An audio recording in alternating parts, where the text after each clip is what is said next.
left this morning with everything I had. She didn't give me no warning, and that's why I feel so bad. Oh, I need some sympathy.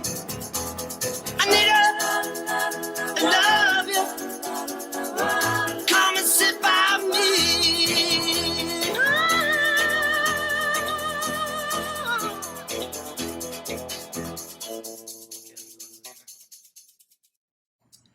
All right, so today for our first episode, between myself, Tom, and our wonderful producer, Mr. Lucas Farrell. How you doing, Lucas? We wanted to pick a book that held some sort of weight and significance to each one of us, and a book that we all loved, so we had some common ground to begin with and something to really riff off of in this first episode.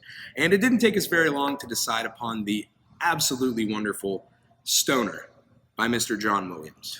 This book, let me tell you, in a word, this book is beautiful. And in a better word, I would say this book is gorgeous. And in the best word, this book is perfect.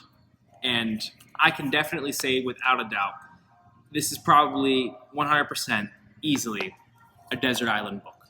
Take this with you if you get stranded. If you're going on a plane, you think you might get stranded, bring this with you because you're going to want to read it. Trust me.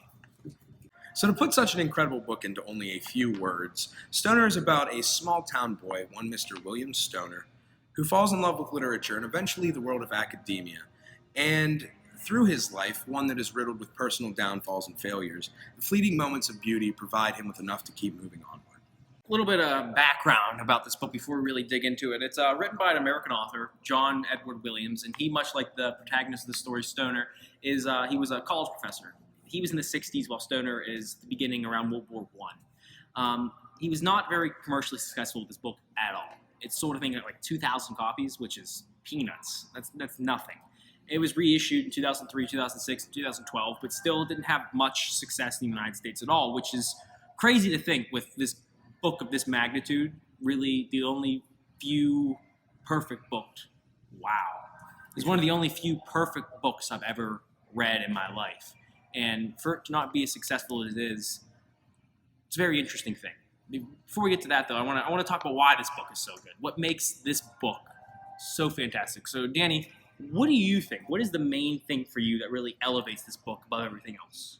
The thing that I love about the book, maybe most of all, is, as I said in the summary, everybody knows, anybody who has lived a true life knows that it's not all beautiful.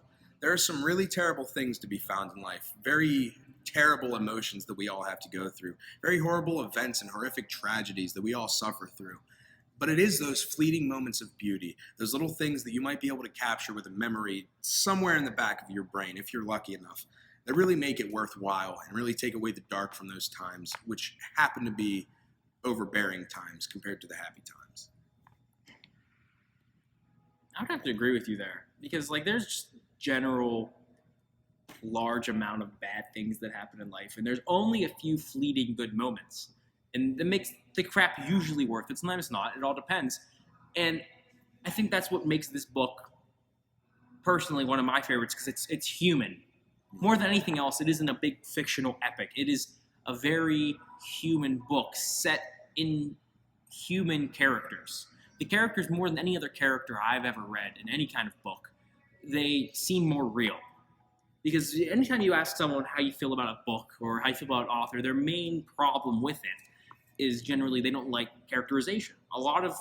That's the main quip. Really, that's where it stems from. But this book, I think, why I say it's perfect is the characters, like I said, are real. They're realer than most. And I think it's really summed up on, there's this quote on the 29th page of the book. It's this big discussion. I don't want to read it. It's really long. It's about a page and a half.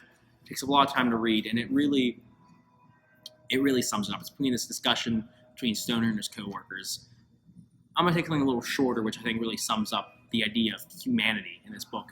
Because I suppose I'm doing it because it doesn't matter whether I do it or not. And it might be amusing to pass through this world once more before I return to the cloistered extinction that we all must face. That is a man coping with his own humanity there. I don't want to do this, but I'm going to do it anyway because it really doesn't matter whether or not I do it, and I'm going to die. It's like, what the hell else better do I have to do? What else am I going to do? I love these books. He loves books, and he cares about his wife. I don't know if he really loves her. I think that feeling, maybe not the love of literature and books, but I think that's a feeling that's very relatable to just about anybody. You know, the feeling of, well, I've got nothing better to do. And I really care about this one thing. Right. If I wasn't doing this, what else would I be doing with my life? Mm-hmm. And he really digs into all of these points, and it really elevates this book. And for a book of this magnitude, why isn't it more successful, Dan? Well, why wasn't it more successful is a better way to put it. Upon its release in 1965, I believe, as Tom has already said, the book only sold around 2,000 copies, which is absolutely terrible. We're coming to the end. We're right after the end, I would say, of the big modernist boom in literature, when it became very, very cool in the society of the time and in the pop culture of the time to be an author, to be a very great author. You have people like Hemingway, Faulkner, a little bit predated, but Joyce. We're talking about 60s then. The big authors that are coming out then, there's like Kerouac, Anthony Burgess. What was that guy's name who wrote One Flew Over the Cuckoo's Nest, Lucas? Ken Kesey. Ken Kesey, yes. The whole That's why we beat keep movement, you around, the whole beat movement, this whole modernist movement, and it's really taking hold this time. And this book feels a lot more like I'm reading a Hemingway type of thing, something in the 1920s, something that's before this movement, which right. And as you said, right around the turn of like the beat movement. Yeah, you know, and this is not a beat book at all. This is not a Jack Kerouac on the road, Big Sur. This is something else. And do you think that added to the fact that it's not the cool thing in the moment? Absolutely. I think the fact that John Williams himself wasn't a well-known author at a time when notoriety was so important. Like I said, writers were the rock stars of the early 20th century. I don't care what anybody said. And I think that's funny, though. I was thinking about this in my head. When you look through, for our century anyway, the history of hipsters, the Beats are considered the hipsters of the 60s, but John Williams was the hipster's hipster because he was not even, he was outside. He wasn't even a hipster. He was doing so what the Beats were doing, but like what they weren't even doing. That's how much of a hipster he is. He was so cool that it was uncool because he was writing books and nobody at that time was writing. Nobody was writing stuff like this at this time. I mean, very few. You know, the book goes through the tropes that are found in a lot of your greatest novels. You know, as I'm reading this, it's apparent to me, I don't know if it's true, but it is apparent to my mind anyway, that Hemingway was a big influence on John Williams. Maybe not in his dialogue. Not in style. But in the nature and the character and the core of his novels. They share a general theme because it seems like John Williams has some sort of idea of what was happening at this time during World War I. And I think that World War I happens in the book, by the way, spoiler. And I think the way he handles that is like how Hemingway handles war. Mm-hmm. It's a bleak thing, but he handles everything with this delicate intimacy, so it doesn't feel completely bleak. So really, all I can say, just get out and get this damn book. Like, that's the best I can do for you. Stoner, throughout this book, struggles to put his love for literature into words, and I'm really struggling right here to put my love for this book into words because it is something special. So you need to get out and get this book. And while you're out there, you might as well get who is it?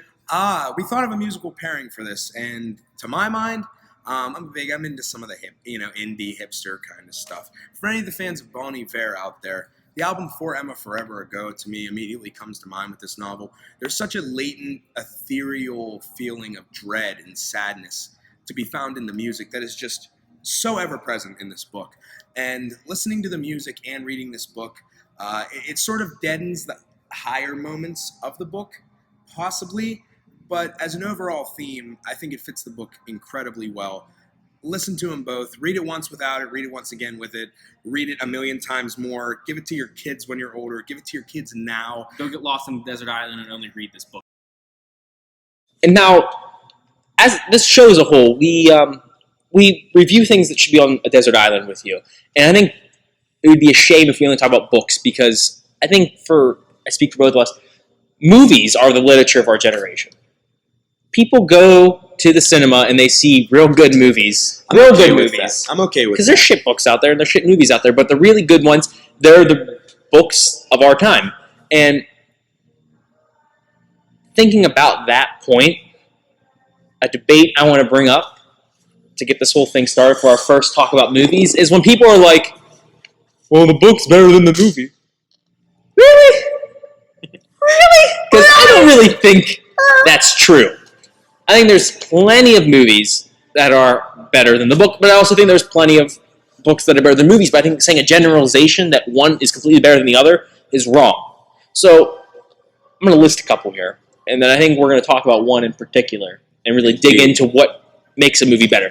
What do we have? We have Fight Club, in my opinion, better than the book. A Clockwork Orange, but you didn't even know that was a book. I didn't until Lucas told me it was a book.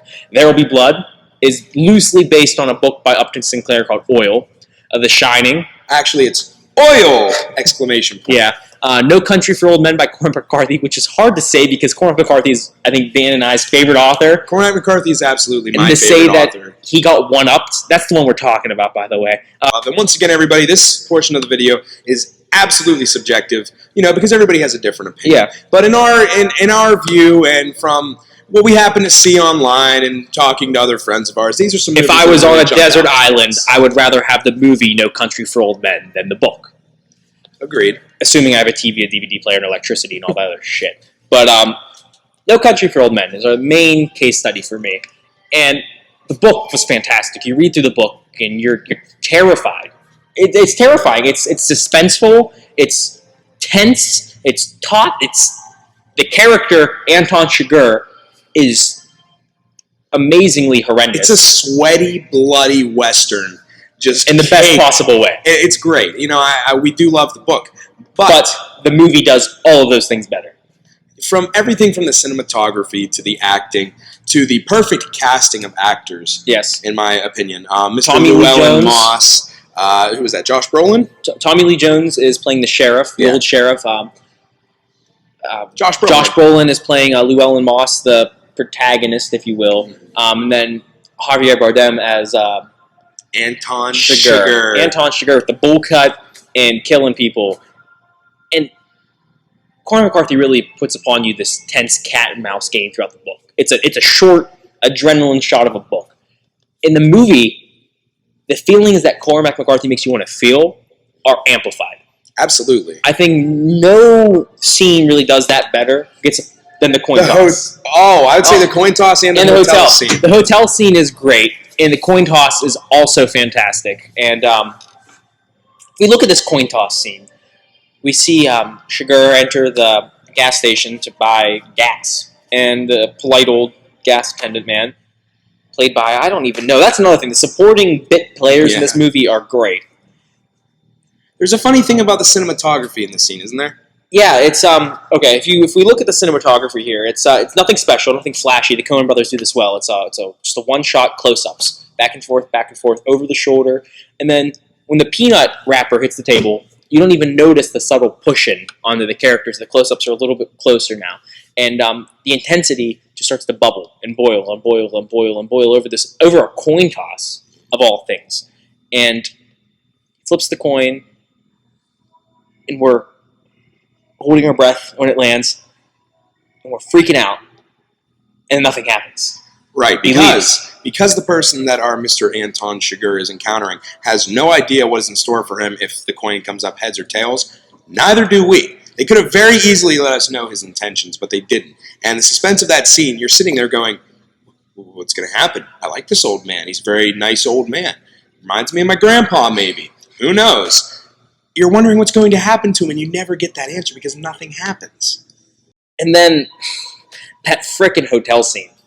My personal favorite scene of the entire movie. But anyway, there's a hotel scene between our protagonist, Mr. Llewellyn Moss, who has a great sum of money with him, and Mr. Anton Chigurh desperately wants.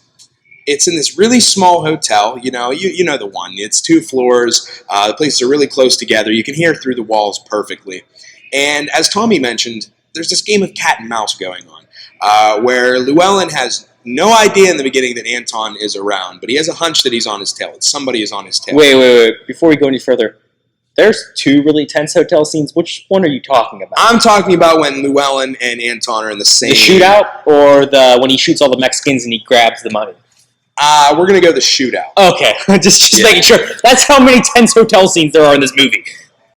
But the suspense that is building when you absolutely know that there is somebody in the other room, and both of your characters have a hunch, but they don't have any proof, and neither one of them is trying to be caught. They're being very slight in their movements, being very quiet, very calculating. When you're inside the hotel room with Llewellyn Moss and you see the feet walk by, and you're like, is that him? And they pass. And then all of a sudden, the light from underneath the door just goes away, and there's silence. The music cuts out. There's nothing. It's just silence. And they hold the shot a little longer than they should. It's the dark room. You can barely see it, and they're holding it. You're like, why are they? Something's going to happen. Something's going to happen. And then, boom, it happens. The door handle flies off, so to speak. Llewellyn shoots the shotgun through the door, jumps out the window, and then from there, it's just utter chaos. People dying in the streets, cars getting wrecked, people getting shot, and it is amazing. And it isn't your typical action movie shootout. Each shot that is fired by the gun is timed precisely in a way to just accentuate the suspense. Everything is visceral. Every movement, every action, every movement of the arm, every step that is taken, it's done so well. It's shot so well. Yes, there's not a single movement that doesn't have a consequence to it. And it's wonderful because if anybody's familiar with McCarthy's writing style, he loves to describe the world around us. But when it comes to characters, people can suck, man. Humanity's terrible. We are the bleakest of all creatures to walk this earth. And in scenes such as that, you see how petty they are firing at one another over this money. But you're so caught up in the moment that the way that it's executed on film, it just could not be executed in words. I'm sorry, McCarthy. You're my favorite author. But there's an element to it that can't be replicated. And that comes down to the acting, the cinematography. More so than anything else, though, I would say the acting. The casting in this movie is perfect. They characterize the characters in a perfect way. Anton is menacing. You don't know where he comes from. You know his agenda. All you know about him is that you don't want to see him in a hotel. Our character, Llewellyn, you're made to not like him very much, as you shouldn't be, because while he is the main character, he is not the protagonist in this book. And the way that it's executed is just phenomenal. And I love the book, but I'll take the movie any day. Top to bottom, they do what McCarthy does better. All right, everybody. Thank you for tuning in to the first episode of Desert Island Reviews. Please do yourself a favor and pick up Stoner. We'll have links in the description of places that you can buy it online. Once again, I am Dan Zoltani. And I'm Tommy Thompson. And again, if you have not seen No Country for Old Men, get up from the rock that you're living under and go watch it. It's a fantastic movie. Everybody, please like and subscribe to our channel. Leave your comments in the section below. We want any and all criticisms, comments, questions, concerns, or ideas for upcoming episodes. We want to be doing this for a little while for you, so we want to hear what you think about it. And please join us next time. We're going to be talking about A Farewell to Arms by Ernest Hemingway, and also we'll be talking about something about movies, because they're fantastic. So thanks, guys. See you next time. Come on, baby. Come on, baby.